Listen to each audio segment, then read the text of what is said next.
नमस्कार। देखिए, आज हम चर्चा करते हैं कि योगिनी दशा से क्या निकालेंगे, कब निकालेंगे। मैंने यहाँ लिखा हुआ है योगिनी दशा आकलन, और इसका भाग 1 है ये समझें इसमें कि कैसे निकालेंगे, क्या निकालेंगे, वो आगे के पार्ट्स में बताऊंगा आप लोगों को। तो योगिनी दशाओं का सीक्वेंस, ये 3 चीज़ें आपको याद होनी चाहिए। योगिनी दशाओं का सीक्वेंस, नॉर्मल दशाओं का तो आपको आइडिया है ही, सूर्य चंद्रमा मंगल राहु बृहस्पति शनि बुध केतु शुक्र, ये फिक्स सीक्वेंस होता है नॉर्मल दशाओं का। अब योगिनी दशा का सीक्वेंस मंगला, पिंगला, धान्या, भ्रामरी, भद्रिका, उल्का, सिद्धा, संकटा। लाइन से मंगला 1 साल की दशा होती है। देखिए, मैंने यहाँ लिख दिया है आप लोगों की सुविधा के लिए। ये मंगला जो है वो 1 साल की चलती है, पिंगला 2 साल की, धान्या 3 साल के लिए, भ्रामरी 4 साल के लिए, भद्रिका 5 साल के लिए, उल्का 6 साल के लिए, सिद्धा 7 साल के लिए, संकटा 8 साल के लिए। ब्रैकेट में इनके ईयर्स लिखे हैं, योगिनी दशा। ठीक बात है। उसके बाद टोटल ईयर्स कितना सम आता है, जैसे हम कहते हैं महादशाओं में, यानी सूर्य चंद्रमा मंगल राहु बृहस्पति शनि बुध केतु शुक्र में 120 साल का समय होता है।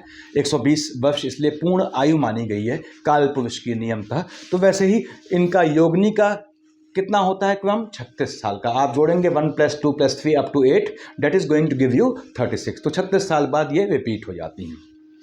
उसके बाद यहाँ लिखा है मैंने इनके स्वामी क्या हैं। मंगला का देखिए लिखा हुआ है चंद्रमा, पिंगला का सूर्य, धान्या का बृहस्पति, भ्रामरी का मंगल, भद्रिका का बुध, उल्का का शनि, सिद्धा का शुक्र और संकटा का केतु राहु। केतु जब पूर्व साइड में होता है तो राहु होता है, उत्तर में केतु होता है। यहाँ मैंने लिख दिया है आपको क्लियर करने के लिए। यहाँ बताया है कि नक्षत्र से संबंधित योगिनी दशा कैसे निकाले जाते हैं, और यहाँ पे जन्म नक्षत्र से आप जन्म में महादशा कैसे निकालते हैं। ये 2 चीज़ें आपको आनी चाहिए, जिस पे हम बात करेंगे आज।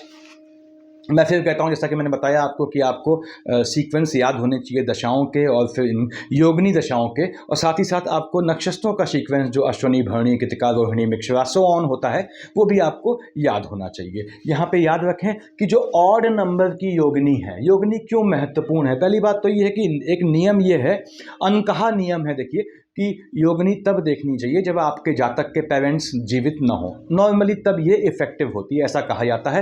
लेकिन इसका एक्चुअल यूज़ क्या है, इसका एक्चुअल यूज़ है अपने इष्ट को पहचानने में, कि आपको किस देव की पूजा करनी है। यहाँ देखिए पहला कौन सा है, मंगला, जो ऑड नंबर की है वो सामान्यतया पॉजिटिव रिजल्ट देती हैं। अब मंगला 1 यानी फर्स्ट हुई, ऑड नंबर की पॉजिटिव, मैंने प्लस लिख दिया है। पिंगला ये परेशान करती है समय आने पे। उसके बाद धान्या 3rd आई ऑड नंबर की, अगेन पॉजिटिव। ऐसे भद्रिका 5th आई पॉजिटिव, सिद्धा देखिए आपकी 7th आई पॉजिटिव। तो ऑड नंबर की जो योगिनी दशाएं हैं वो सामान्यतया पॉजिटिव रिजल्ट देती हैं। उसके बाद जब आपका जो जन्म जो हुआ है उस समय जो कौन सी आपकी योगिनी दशा थी, ये आपको मालूम होना चाहिए, और वो डिसाइड करता है, या फिर साथ साथ जब आपकी कोई दशा चल रही है महादशा, साथ में योगिनी देखें, और योगिनी का जो उस समय देव चल रहा है उनकी पूजा करें। मैंने इनके देव लिख लिए। यानी कि यदि आपकी जो है उल्का चल रही है योगिनी दशा, तो आपको शनि महाराज को पूजना ही पूजना है। वो तुरंत इम्पैक्ट देते हैं, इमीडिएट इफेक्ट के लिए आपको शनि महाराज को पूजना पड़ा आवश्यक है। देखिए, तो ये इनके स्वामी हैं, ये यहाँ लिखे हैं मैंने। उसके बाद यहाँ संबंधित योगिनी दशा लिख ली है, यानी कि भ्रामरी में जैसे मान लीजिए मंगला में है, मंगला में कौन कौन सी आती हैं, आर्द्रा, चित्रा, श्रवण आती हैं। यानी यदि आपका जो है आर्द्रा नक्षत्र है, चित्रा नक्षत्र है या श्रवण नक्षत्र है, तो आपका जन्म जो है वो मंगला की योगिनी दशा में हुआ है। ये ध्यान रखना है आपने। ऐसे ही यदि आपका पुनर्वसु, स्वाति या धनिष्ठा है, तो आप पिंगला में जन्म लिया है आपने, पिंगला की आपकी जो है वो योगिनी दशा थी जन्म के समय में। ऐसे ही पुष्य, विशाखा, शतभिषा है तो आपका धान्या में जन्म हुआ है। तो किस आपकी योगिनी में जन्म हुआ है आपको आना चाहिए। सीक्वेंस भ्रामरी से स्टार्ट होता है, देखिए यहाँ लिखा है मैंने, अश्विनी यहाँ से स्टार्ट है, तो अश्विनी, भरणी, कृतिका, रोहिणी, मृगशिरा, आर्द्रा, पुनर्वसु, पुष्य, आश्लेषा, मघा, पूर्वा फाल्गुनी, उत्तरा फाल्गुनी, सो ऑन, ये सीक्वेंस लिखा हुआ है यहाँ पे। तो ये चीज़ क्या है, योगिनी दशा, उसके स्वामी आपको आने चाहिए, क्योंकि जो आपकी जन्म पे योगिनी है और जो वर्तमान में योगिनी चल रही है, उन दोनों के देवताओं को आपको पूजना चाहिए। एक आपका जो जन्म का है वो आपका जो है इष्ट में शुमार हो जाता है, इष्ट में शामिल हो जाता है, और जो वर्तमान में चल रहा है वो आपको इंस्टेंट इफेक्ट देता है। ऐसे ही जन्म नक्षत्र जो दिया है आपका, उसके हिसाब से आप जो है जन्म की महादशा आपकी क्या थी ये निकल सकता है। यानी आपको मालूम है कि आपका स्वाति नक्षत्र में जन्म हुआ है तो आपकी जो है महादशा राहुदेव की चल रही होगी। यहाँ लिखा है मैंने, देखिए आपका आश्लेषा नक्षत्र था जन्म में, तो आपकी महादशा बुध की चल रही होगी उस समय। ऐसे निकाला जाता है। उसमें मैं फिर से कह दूं कि ये मैं पार्ट 1 बता रहा हूं, सिर्फ निकालना सिखा रहा हूं आप लोगों को इसमें, और आपको मालूम होना चाहिए कि कब देखते हैं, कैसे देखते हैं, इसका बेसिक यूज़ क्या है, और योगिनी के हिसाब से जहाँ तक चलता है तो उसे कन्फ्यूजन कभी नहीं होता है, जीवन में याद रखें। अब आपने कहा साहब कृतिका से जन्म नक्षत्र तक जोड़ा आपने, देखिए यहाँ लिख ले रहा हूँ मैं, कृतिका से, इसको याद कर लें, कृतिका नक्षत्र से, कृतिका से जन्म नक्षत्र तक, ठीक है, जन्म नक्षत्र तक इतना जोड़ा आपने, ठीक, थोड़ा लिखने में टाइम लग रहा है। तो कृतिका से जन्म नक्षत्र जोड़ा, उसको आपने 9 से भाग किया, डिवाइडेड बाई 9, तो क्या देता है ये, जन्म की महादशा। This will give you the महादशा, महादशा देखिए, at which you took birth, देखिए जब आपका जन्म हुआ वो देता है महादशा। अब आपने कहा साहब ये चेक करना है मुझे, ठीक है, कोई दिक्कत नहीं, चेक कर लें आप। आपने कहा मान लीजिए आपका अनुराधा नक्षत्र में जन्म हुआ, सपोज, ठीक है। अब कृतिका से अनुराधा गिनिए, देखिए कृतिका यहाँ है, अनुराधा कहाँ है आपका, आपने कहा अनुराधा यहाँ है, देखिए 1 2 3 4 5 6 7 8 9 10 11 12 13 14 15, कितना आया, 15 आया। 15 को 9 से भाग दिया आपने, यहां लिख दे रहा हूं मैं, 15 डिवाइडेड बाई 9, कितना आया, रिमाइंडर कितना बचा, देखिए रिमेनिंग बचा आपका 6 बचा, 6 रिमेनिंग, 6 बचा। तो 6 में आपने कहा साहब यहां से देखिए 1 2 3 4 5 6, आपकी किसकी महादशा थी जन्म में, शनि की थी। देखिए अनुराधा में आपकी शनि की महादशा थी। पहली चीज़ तो ये निकलता है कि आपने नक्षत्र से कैसे जन्म की महादशा अपने निकालेंगे, ये क्लियर हो गया होगा आप लोगों को। मैं सिर्फ इस बार समझा रहा हूँ, अगले वाले इसके पार्ट में आप लोगों को कैसे रिजल्ट निकाला जाता है वो बताऊंगा। तो वो जहाँ तक देखें, जो चीज़ों को याद नहीं कर सकते हैं तो उनको ध्यान रहना चाहिए आसान तरीका कि कैसे निकालते हैं। ये तरीका क्या हुआ कि आपको नक्षत्र के हिसाब से जन्म की महादशा, चाहे आपको ये चार्ट ध्यान हो, इसका स्क्रीनशॉट ले लीजिएगा प्लीज़, काम आएगा आप लोगों के। तो उसके बाद मैं आता हूँ फिर। ऐसे ही आपने कहा साहब हमको जो है वो नक्षत्र और योगिनी का संबंध चाहिए, तो अश्वनी से जन्म नक्षत्र तक जोड़ा, यहाँ लिख दिया, देखिए मैंने अश्वनी से, this is starting from Ashwani, Ashwani से जन्म नक्षत्र, जन्म का नक्षत्र इतना जोड़ा आपने, ठीक। अब अश्वनी स्टार्ट कहां से है, देखिए 3 के बाद से स्टार्ट है, तो +3,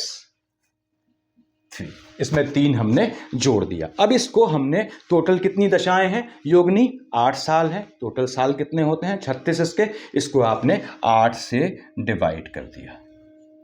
यानी अश्वनी से आपने आपका जो जन्म का नक्षत्र है वो आपको आइडिया रहता ही है, जोड़ा, उसमें आपने 3 जोड़ा और फिर उसको 8 से डिवाइड कर दिया, तो ये जन्म के समय में आपकी क्या योगिनी थी वो बता देता है। ये क्या देगा आपको, जन्म की योगिनी, ये आपको ये चीज़ दे देगा। ये सिर्फ समझा रहा हूँ, इन्फॉर्मेटिव पार्ट है, तो इसके बाद वाले पार्ट्स में मैं इसका बताऊंगा कैसे हम असेसमेंट निकालते हैं, जीवन का आकलन करते हैं इनसे। अब आपने कहा साहब ये चीज़ चेक करनी है, ठीक है, कुछ ले लेते हैं। मान लीजिए मैंने आपसे कहा कि आपका जो ज्येष्ठा में जन्म हुआ था, ज्येष्ठा यहाँ लिखा है, देखिए सीक्वेंस में 18 नंबर पे आता है, ठीक बात है। अब अश्वनी से ज्येष्ठा तक जोड़िए, कितना हुआ, अश्वनी 1 था, 1 से ज्येष्ठा कितना हुआ, 18 हो गया। देखिए मैंने यहाँ 18 लिख दिया, उसमें क्या जोड़ना है, +3 जोड़ा, ठीक बात है। कितना हो गया आपका ये, 21 हो गया। 18 19 20 21, किससे डिवाइड करना है, 8 से, 8 से डिवाइड किया, क्या बचा, 8 दूनी 16, 17 18 19 20 21, यानी 5 बचा, 5 रिमेनिंग, 5 बचा। अब 5 बचा तो आपने यहां से देखा, देखिए 1st 2nd 3rd 4th 5th कौन सी थी आपकी, भद्रिका की, जन्म के समय भद्रिका की योगिनी थी। और देख लीजिए ज्येष्ठा में भद्रिका की योगिनी थी। तो ये आप अपने जन्म नक्षत्र से जन्म के समय की योगिनी निकाल सकते हैं। उससे आपको क्या मिलेगा, आराध्य। जन्म के समय में योगिनी उल्का है, शनि महाराज को पूजना ही पूजना है, नहीं तो अपनी 7.5 में और इन सब में ये परेशान कर देंगे।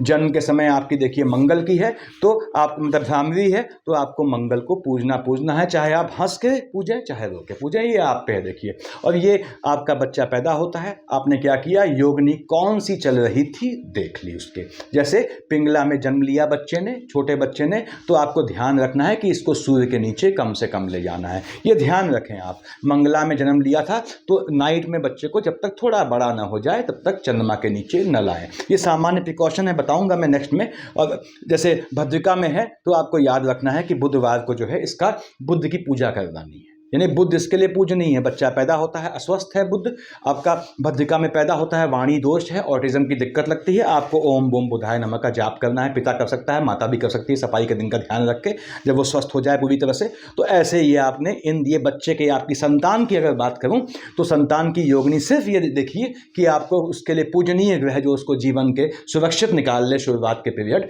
तो उसके लिए किस ग्रह को पूजना है ये यहाँ से मालूम पड़ता है। दूसरी बात, आप मेच्योर हैं, आपको आपके जन्म की योगिनी मालूम होनी चाहिए। उन सब के लिए आपको सिर्फ नक्षत्र अगर मालूम है तो उससे ये भी निकाल सकते हैं और आपकी जन्म की महादशा भी निकाल सकते हैं। इतना सफिशिएंट है। ये पार्ट 1 है, इसका पार्ट 2 बताऊंगा। उसमें बताऊंगा मैं आपको कौन सी योगिनी कैसा फल देती है और कैसे हम उसको साध सकते हैं। याद रखें, महादशा को साधना बहुत मुश्किल है, साधना बोला है मैंने, और लेकिन योगिनी को साधना आसान है। योगिनी को साध लेंगे तो आपके जीवन के सारे कष्ट आपके दूर हो जाएंगे। अगेन यहाँ पे आप देख सकते हैं कि संकटा जो है वो 8 साल के लिए आती है, सबसे बड़े समय के लिए। जो आपकी इवन नंबर पे है तो नेगेटिव जाएगी नॉर्मली। ऐसे ही उल्का 6 साल के लिए, तो 8, 6, 14 साल, इन 36 साल में सिर्फ उल्का और संकटा के हैं जिनसे बचना होता है जातक को। महादशाओं में अलग होता है। शुक्र की महादशा यदि आपका राजयोग है तो 20 साल तक आपको ये सुकून देती है। आप देखते होंगे बहुत आपके जानने वाले या भाई बंधु ही कि आप तो परेशान हैं, आपका भाई या आपका मित्र 20 साल से ऐश कर रहा है। क्यों? क्योंकि उसकी शुक्र की दशा राजयोग है उसका। तो इसलिए दशाओं से दूसरे से आपको ईर्ष्या नहीं करनी है। आप दूसरे की मेहनत से जो है ईर्ष्या कर सकते हैं, उससे जो है आप प्रभावित होकर अपनी मेहनत बढ़ा सकते हैं, लेकिन दूसरे के भाग्य से ईर्ष्या ना करें। क्योंकि इस कुंडली का पूरा मतलब समझ लें कि आप दूसरे के भाग्य से नहीं लड़ सकते हैं, आप उससे नहीं जीत सकते जो भाग्य में आपसे धनी है। तो ये भाग्य बताता है यहाँ पे। अगले मैं पार्ट में बताऊंगा आप लोग को कैसे योगिनी हम सिद्ध करते हैं और योगिनी को रिजल्ट क्या होगा, पहले सेकंड पार्ट में बताऊंगा। इतना सफिशिएंट है। Thank you.